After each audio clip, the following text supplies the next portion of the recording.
So in terms of how we enlisted the support of parents into the rollout, one of the things we did consider was whether or not we should offer a bring your own device scheme, so that there was no initial upfront cost to parents. And we looked at that and we investigated that, and we looked at a number of different schemes from different schools, and we decided that wasn't right for us, because one of the things we would have is pupils coming in with a range of different devices. So for example, we might have some child that came in with the latest MacBook, whilst another pupil would be coming in with a really old laptop that wouldn't be very fast and would actually disadvantage that child in lessons.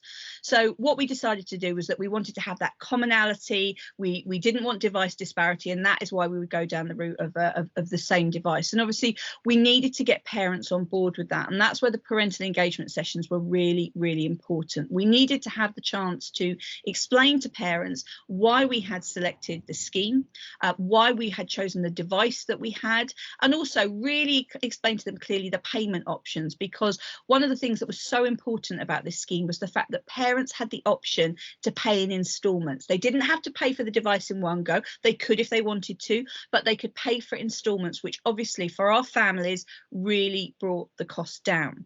Now, we did that in a number of different ways. Obviously, we produced some printed materials that could be given to parents. We also offered parental engagement sessions where parents could come into school. They could talk to the staff that had been involved. They could talk to the pupils that had been involved in the pilot program, and it meant that we could give them the wider context. We would never have just said to parents, please will you buy a device. We wanted to explain to them how it fitted as part of the school's digital strategy. We wanted to be able to reassure parents that this was not going to disadvantage pupils in terms of reading, writing, numeracy, all the other really important skills that they needed to have.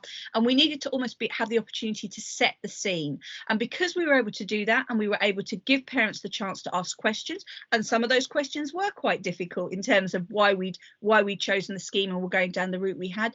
Because we were able to do that and we were able to give them the answers, it gave the parents much more confidence then. So when they were finally sent the sheet that said, this is how you order one of these devices, they understood what was being asked of them, they understood why, and they were much more on board in terms of committing to purchasing one of these devices.